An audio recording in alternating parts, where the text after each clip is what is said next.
Il est 8h31. Bretagne 5, l'invité de la matinale. Alors finalement, j'ai deux invités ce matin au micro de Bretagne 5 matin. Danielle Ferrand, elle va se présenter elle-même. Vous êtes fonctionnaire à la Poste. Oui, bonjour. Je suis membre du bureau de l'Union départementale des Côtes-d'Armor et donc je suis aussi secrétaire départemental FOCOM des Côtes-d'Armor. Donc je représente les postiers sur tout le département et en national aussi. Et je l'avais annoncé tout à l'heure, Éric Lecourtois, secrétaire départemental de Force ouvrière pour les Côtes-d'Armor. Voilà, vous êtes venu en force au micro de Bretagne 5 matin. Voilà, je dois avouer à nos auditeurs, on a un petit peu improvisé. Merci d'être avec nous ce matin. On va parler évidemment de ce projet de réforme des retraites qui fait couler beaucoup d'encre et qui n'en a pas fini, en tout cas, de faire couler beaucoup d'encre et de susciter beaucoup de commentaires. Alors, on a vu ces journées de mobilisation, il y en aura une demain, journées de mobilisation qui ont été un succès. Qui veut répondre ? Je commence. Mais oui, d'abord, des mobilisations extrêmement importantes, avec une véritable réaction populaire, parce qu'on voit dans tous les sondages aujourd'hui qu'il y a un rejet massif. Mais vraiment massif de la loi sur les retraites, ou du moins c'est ce que nous, on se permet d'appeler une contre-réforme. Une contre-réforme sur les retraites. Aujourd'hui, vouloir, dans un monde économique où l'argent est là, est tout à fait là, les réserves sur les retraites sont là, le corps, le Conseil d'orientation aux retraites nous le dit tout à fait d'une façon très très simple dans tous ses rapports. L'équilibre sur les retraites en moins de 5-6 ans est là. Il y a plus de 180 milliards aujourd'hui sur les fonds de réserve. Il y a des fonds de réserve également sur les retraites des fonctionnaires, etc., etc. Et puis, tout d'un coup, le gouvernement, avec Gabriel Attal, nous dirait qu'on va un plat qu'ils ont déjà servi depuis 2003, 95, 2010, 2013, un plat plus que réchauffé, comme quoi on mettrait en danger le système des retraites et qu'on le mettrait en faillite. Eh bien non. Moi je vous le dis très clairement, c'est non. Il n'y a pas de faillite du système des retraites, il y a une vraie faillite du gouvernement. Est-ce qu'il faut réformer finalement, mais très différemment dans le dialogue, parce qu'on a le sentiment que dans cette histoire de réforme des retraites, le dialogue s'est très vite rompu. Pas du tout.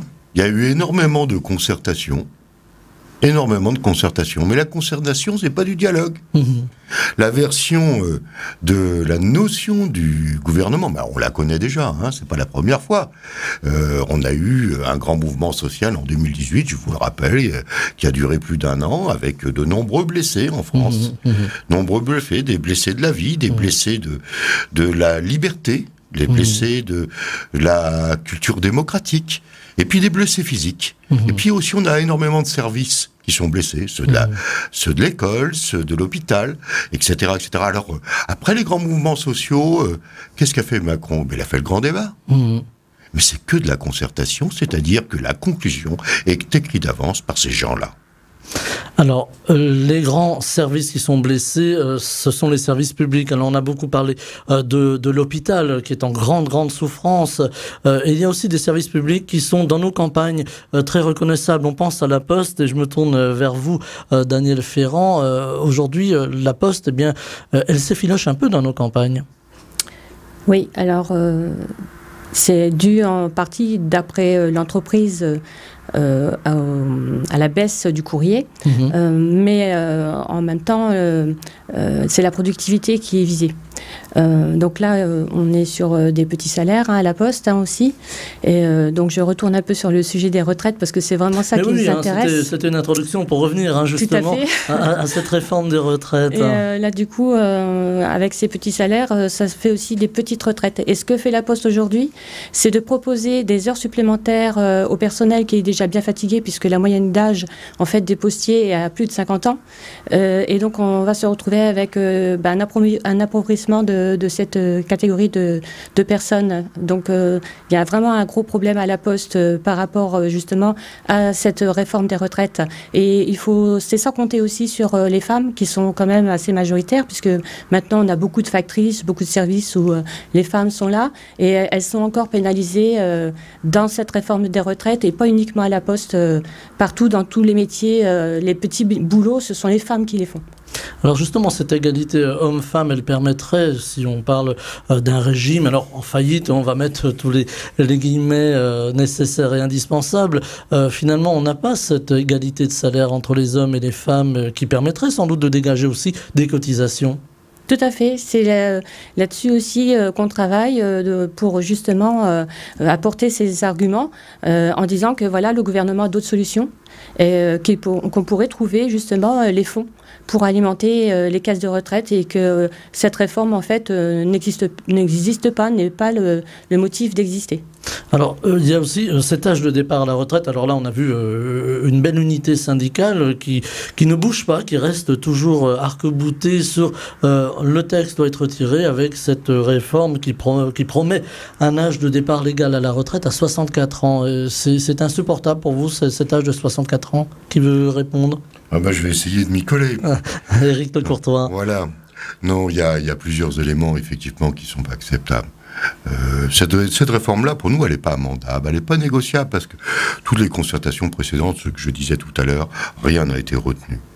D'une part, quand je regarde les Côtes-d'Armor, c'est un superbe département, je suis heureux d'y vivre, mais très concrètement, la plupart de mes collègues, de mes amis, travaillent dans l'agro-industrie, voilà, et nombreux sont ceux qui n'atteignent pas l'âge du départ à la retraite, nombreux, parce que les corps se fatiguent. Et plus on continue dans des travaux difficiles, même s'il y a une mécanisation, mais il y a une production qui est toujours très très intense, avec des tonnes déplacées tous les jours par des travailleurs et des salariés, quel que soit dans le BTP ou dans l'agro-industrie. Donc on le sait, ça fait mal au corps. Et chaque fois qu'on ajoute une année de plus, eh bien, c'est 8% de force physique qui s'en vont, de corps en forme. Et on le dit, nous, ce qu'on voudrait, c'est la retraite avant l'arthrose, la retraite avant l'arthrite, la retraite en bonne santé. On le dit ça avec beaucoup d'humour, mais on veut surtout pas que ce coût de la protection sociale vienne sur les caisses de sécurité sociale d'une façon différente. Parce que la retraite, comme la santé, c'est la même protection sociale. C'est une conquête sociale du monde ouvrier. Et là, on est en train de déplacer le problème. Parce qu'il n'y aurait pas de problème des seniors. Il n'y a pas de problème des seniors si on avance le départ. Puis vous savez, moi, ça se voit pas, mais j'ai 59 ans. Alors, on voilà, voit à la caméra. Voilà. Bon, bonjour à la caméra, mais ça se voit pas trop, j'ai 59 ans. Par contre, sur le marché de l'emploi, à 59 ans, malgré toutes mes compétences, eh bien, écoutez, j'aurais beaucoup de difficultés à me négocier. Donc, je me fais pas d'illusions. Nous ne faisons pas d'illusions. On sait que la notion des seniors sur le marché du travail, ça commence à 45 ans, dans la logique Pôle emploi. Alors, ce qu'on dit, nous, très clairement, c'est non seulement 64 ans, on n'accepte pas, mais 62, ce serait un retour qui nous semblerait plus qu'important, et voire même, nous, Force ouvrière, dans les Côtes-d'Armor, mais d'autres, comme la CGT, on dit 60 ans. C'est ce qu'on entend beaucoup. On dit 60 ans. On le voit dans les cortèges également. Mais alors, l'âge, c'est un des points. L'autre point, c'est la durée de cotisation. Parce que là, avec Marisol Touraine, on est déjà arrivé à 43 ans de cotisation, voire un peu plus. Donc là aussi, on estime qu'il faut réduire le curseur. Sur la question de l'égalité des salaires, qui va produire du salaire différé, avec des cotisations sociales. Avec les lois El Khomri et les ordonnances Macron, on a réduit le travail de nuit. En termes de paiement de salaire, les nuits existent comme d'avant. Elles n'ont pas changé, les solstices d'hiver ou solstices d'été sont toujours les mêmes. Mais le paiement et les salaires cotisés de nuit sont plus les mêmes. Donc les femmes, on a réduit leur salaire. Alors quand on vient me parler d'égalité, je remercie d'ailleurs qu'une femme qui soit ministre, comme El Khomri, ait eu l'imagination de réduire les salaires des femmes. Par contre, à côté de ça, on va me rapprendre de qualité de vie.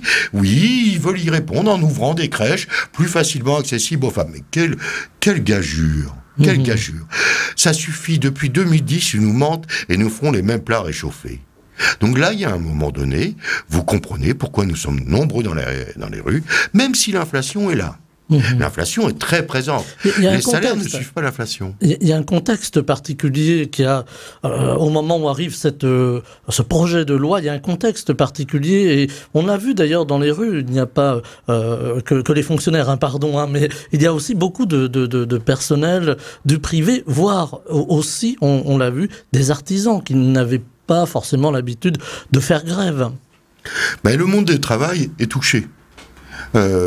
Tout ce qui a été mené depuis plusieurs années est une orientation de développement économique vers le grand patronat. C'est le grand patronat qui bénéficie, voire les plus riches. Mais ça peut se comprendre, parce que a été très récemment publié le fait que ce gouvernement a un record.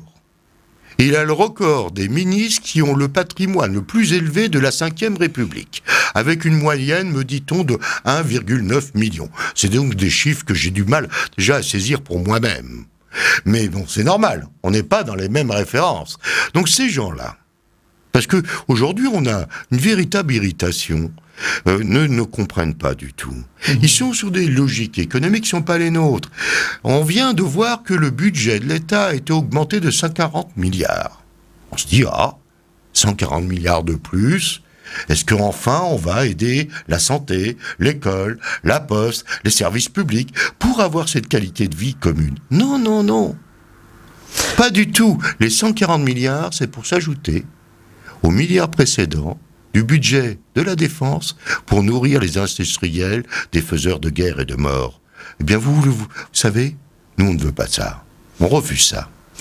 Alors, il y a aussi une petite musique qu'on entend beaucoup dans les cortèges, quand on balade un peu le micro. C'est, voilà, on a des entreprises, de grandes entreprises. Alors, on va montrer du doigt Total, mais on pourrait parler de la BNP, donc le secteur de la banque, qui ont réalisé l'année passée d'énormes profits. Est-ce qu'à un moment ou à un autre, il va falloir taxer ces profits? On sait que c'est un débat aussi qui est un petit peu sensible. Alors là, je vous répondrai pas parce que je ne suis pas législateur. Je ne suis pas député. Mais par contre, je vais faire une adresse aux députés.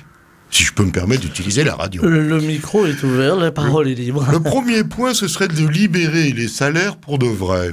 Et c'est-à-dire enlever les plafonds filons, qui ont aujourd'hui permettre au patronat d'avoir une exotérisation de cotisations sociales. J'utilise ce mot-là, parce que je ne parle pas comme un comptable. Je ne parle pas de charges et produits. Je parle de cotisations sociales, de notre protection sociale, des salaires différés qui sont tout à fait au centre de notre sujet. La question est que la plupart des employeurs n'augmentent pas les salaires parce que si les salaires restent en dessous du salaire médian, ils bénéficient d'exonérisation de cotisations. Et donc, ils fabriquent des primes qui, eux, ne rentrent pas dans cette logique comptable. Voyez-vous, avant de parler d'ailleurs des plus riches, qu'on pourrait d'ailleurs très largement taxer différemment, mais avec plaisir d'ailleurs qu'un petit peu de répartition des richesses différentes ne nuirait à personne. Mais déjà, donnons les moyens de respecter un système social qui fonctionnait et qui a les grandes, qui est, vous savez, ça m'arrive de voyager un peu, voilà, je suis marin de façon historique, et quand j'arrive dans les pays différents, les camarades me disent « Ah, qu'est-ce que c'est merveilleux, vous, en France, vous avez la sécurité sociale. » Eh bien, ce rêve-là, quand il a été construit, qui fonctionne avec des cotisations, et les gouvernements successifs n'ont eu de cesse que de les réduire. Alors le patronat et le grand capital appellent ça les charges. Nous, on répond à ces gens-là qu'ils ne nous respectent pas, qu'il va falloir qu'ils nous respectent. Et c'est pour ça que ça va s'amplifier dans la rue. On le sait qu'on a moins de salaire. On sait que c'est difficile. On sait qu'on va être obligé de durcir puisqu'on ne nous entend pas. Donc on va appeler le 7, le 8 mars à la grève reconductible, avec des salariés qui sont déterminés, de plus en plus déterminés. Une situation qui est très très complexe pour le monde du travail. Parce que, contrairement à ce qui nous est raconté, où nous serions autour de 8% d'inflation, ce n'est pas vrai. Si je peux me permettre encore une anecdote, ni Daniel ni moi on achète des frigos, des télés, des congélateurs tous les jours. Parce que voilà comment ils calculent le coût du panier. Bah écoutez, tous les jours, j'achète pas une télé, ni un micro-ondes, je mange. Et quand je mange, bah c'est autour de 14-15%. Et là, les économistes européens nous le disent. Donc là aussi, on triche. Et puis on a vu, là, je parle, je suis bavard ce matin, mais j'étais très très en colère pour les camarades et les amis qui ont cotisé pendant des années et que tout d'un coup, depuis 2018, on leur a dit, vous cotisez plus au chômage. On va augmenter votre salaire net. Maintenant, c'est l'État qui prend en charge le chômage. C'est les impôts. Répartition des richesses différentes. La fameuse réforme aussi du régime de chômage. Mais voilà. C'est abominable ce qui vient de se dérouler. Au mois de novembre, ils ont réduit le montant des allocations de 40%, et là, ils sont en train de réduire, depuis le 1er février, la durée. Pour lequel, en fait, Macron, en réduisant ainsi le droit des chômeurs de subsister, il leur dit, vous allez respecter ma maxime, vous allez traverser la rue de force. C'est abominable, c'est une étatisation. Ça s'oppose au paritarisme de gestion que nous avions su construire sur l'UNEDIC. Eh bien, c'est tout ça qu'il est en train de nous préparer sur les caisses de retraite, et ça, on a compris, on dira non. Vous parliez du blocage à l'instant, en tout cas d'une grève reconductible. Justement, est-ce qu'on peut aller vers un blocage du pays, comme on a pu le connaître, par exemple, pendant les grèves de 1995, on les prend beaucoup en référence, hein, mais est-ce qu'on peut imaginer ça aujourd'hui, tant la colère est importante? Qui veut répondre Oui, je pense que là, tous les ingrédients sont mis en place pour qu'il y ait une action collective d'ampleur. Là, on est sur la durée parce que forcément, le passage à l'Assemblée se fait pendant les vacances scolaires, ce qui n'est pas innocent. Donc on attend qu'en fait les vacanciers rentrent. Hein. On sait qu'une fois qu'ils vont être revenus, ils vont être nombreux certainement à pouvoir nous rejoindre et justement sur les dates qu'on a déjà fixées là, du 7 mars et la suite. Hein, voilà. On sait bien que là, on est dans une attente, dans un mouvement qui ne s'épuise pas en fait. On voit bien qu'on continue de se mobiliser. Chiffres, hein, oui. Et donc ça, c'est important. Donc c'est vrai que les actions vont être beaucoup plus fortes à partir de mars quand tout le monde va être rentré. Donc ça c'est quelque chose qui va certainement durer et qui va se durcir. On voit bien dans les entreprises que ça s'organise hein, pour le blocage en fait. C'est ce que on est obligé de faire en fait. Parce que à la Poste, il y a des actions qui sont envisagées déjà. Alors sans dévoiler les contours. À la Poste, on mobilise beaucoup dans les bureaux. Les bureaux de poste sont très mobilisés. Au niveau de la distribution du courrier, c'est beaucoup plus difficile parce que aussi on a le rapport avec l'usager, hein, parce que moi je parle toujours d'usager comme je suis fonctionnaire. L'entreprise parle plutôt de clients, mais bon, moi je reste sur le service public puisque de toute façon la Poste récupère de l'argent de l'État. Hein, on est aidé par l'État. Il faut le savoir, hein, pas beaucoup, mais malgré tout, on a le service, surtout en particulier, la distribution des journaux. Et donc c'est là-dessus qu'on est un petit peu fort. Mais là, je pense que ça va être un peu comme toutes les catégories de professionnels. Hein. On va être amené à durcir et à beaucoup plus se mobiliser quand ça va être le moment. Alors je parlais du privé tout à l'heure, qui se mobilise aussi beaucoup, y compris des petites entreprises. On avait aussi vu des patrons dans la rue il y a quelques jours. Il y a aussi des jeunes qui rejoignent le mouvement, jeunes qui sont beaucoup dans la précarité. On a beaucoup cité les étudiants, il y a aussi des lycéens. Est-ce que pour vous c'est un phénomène, alors inédit peut-être pas, mais qui peut aussi apporter de l'ampleur à cette lutte contre le projet de loi de réforme des retraites? Je vous en prie. En fait, les jeunes ils sont partie prenante de la problématique, hein, parce que derrière, ce sont leurs retraites qui sont mises en cause. Donc, s'ils ne se saisissent pas du problème, ça va être compliqué pour eux. Hein. Ils s'imaginent qu'ils n'auront pas de retraite. C'est faux. C'est ce qu'on essaie de leur faire croire. Alors qu'en fait, c'est un système de répartition. Donc, ça veut dire que nous, on cotise pour nos aînés, etc. Il ne faut pas qu'on perde ce système de répartition qui est très important et qui fait qu'on a une égalité malgré tout même si c'est perfectible. Mais là, oui, ils sont vraiment au cœur aussi du problème. Et d'ailleurs, on le voit samedi dernier, on avait beaucoup de jeunes, des enfants, des familles, etc. Donc, on voit bien que c'est vraiment élargi. Là. On voit bien que toutes les catégories, comme vous avez dit, sont concernés. Que ce soit, comme vous dites, tous les types de métiers, des cadres, des commerçants, enfin, on est tous les agriculteurs. Alors là, on n'en a pas parlé, mais il y en avait quelques-uns dans les cortèges également. Oui. Qui nous rejoignent. Hein, et donc, il ne faut pas oublier aussi que ce mouvement, c'est quand même les syndicats qui l'ont mis en place. Et on disait que les syndicats étaient morts. Eh ben non, les syndicats, ils sont là. Et là, on les voit.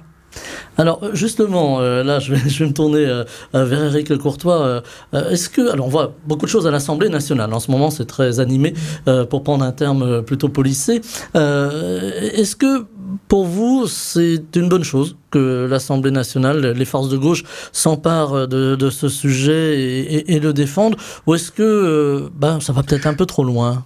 Écoutez, d'abord je souris parce que moi je suis dans une organisation syndicale totalement libre, indépendante de tout parti politique, qu'elle soit de gauche ou de droite.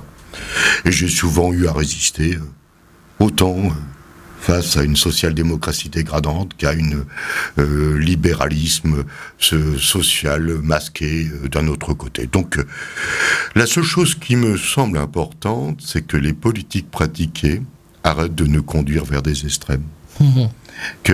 Arrête de nous conduire vers l'extrême droite, vers l'extrême gauche, vers des populismes d'un côté ou des populismes d'un autre. On avait trouvé un équilibre de société qui nous permettait de négocier de façon paritaire la gestion de notre histoire de vie. Et donc, je suis attaché à cette démocratie sociale telle que nous l'avions construite.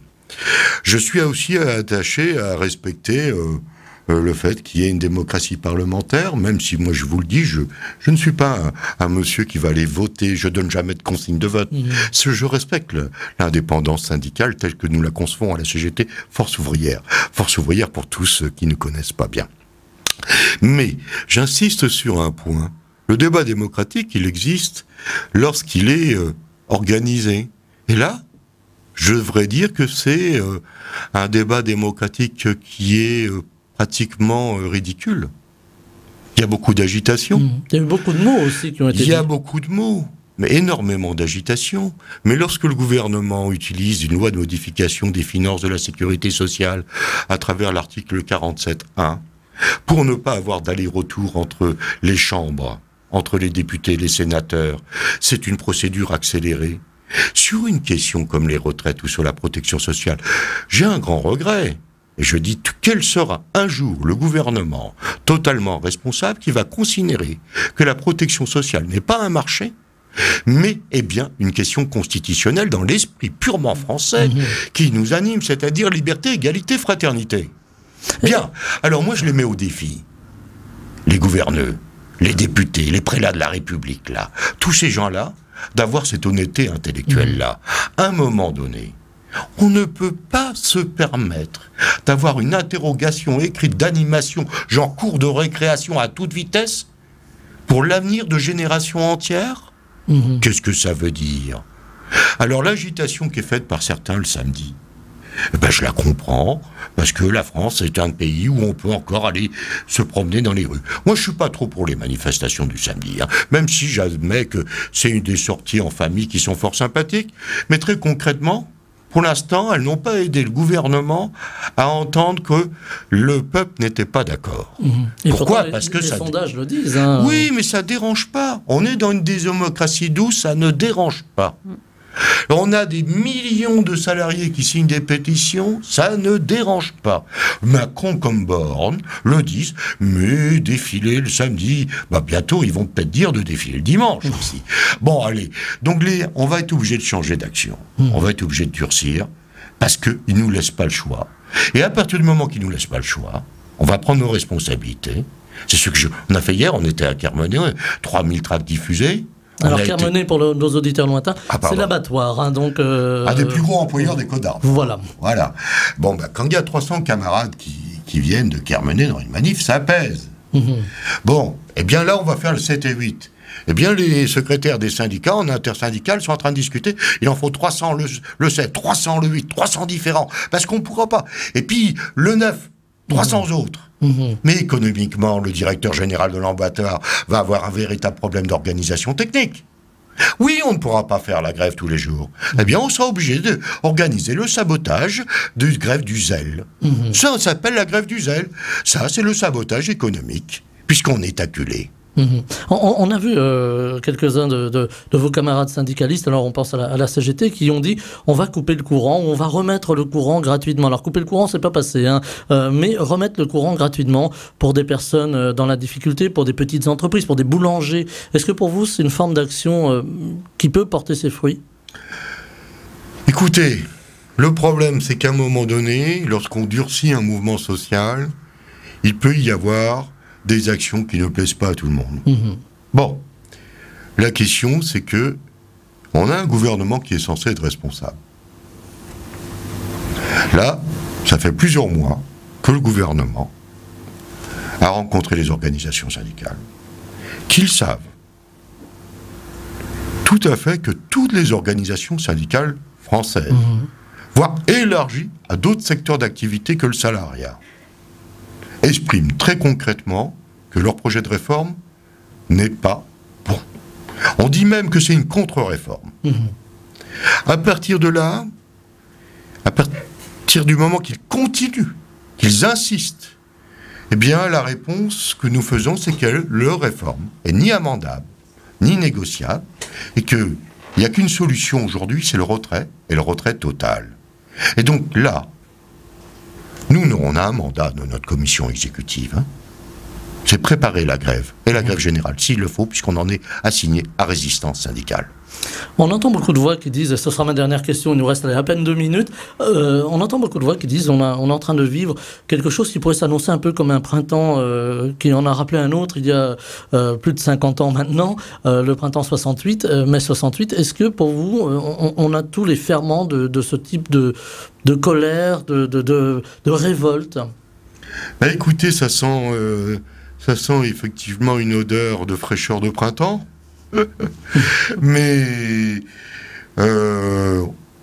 chaque génération à son époque, ce qui a existé autrefois en 68, c'était pour les libertés. Mais quelque part, les libertés aujourd'hui sont atteintes. Les libertés sont soignées. On a vu pendant le Covid être allé d'un mois sur l'autre, d'une semaine sur l'autre, dans des conditions abominables. Moi, ce qui m'inquiète aujourd'hui, c'est la capacité à enseigner des disciplines dans les écoles. Je viens d'apprendre que c'est 47 fermetures de classe, d'un seul coup. Alors 45, je crois. 45, voilà. Mais c'est d'une violence. On n'a jamais vu autant de violence. Merci. Stop à la violence. Vive la paix. L'augmentation générale des salaires, et moi je veux partir en retraite et en bonne santé. Voilà, bien le message est passé au micro de Bretagne 5. Merci à tous les deux d'être venus. Merci à Bretagne 5. Daniel Ferrand, merci. Alors je n'ai pas noté votre titre, parce que vous êtes arrivé un petit peu comme ça, voilà, on a un petit peu improvisé ce matin, donc vous nous rappelez que vous êtes...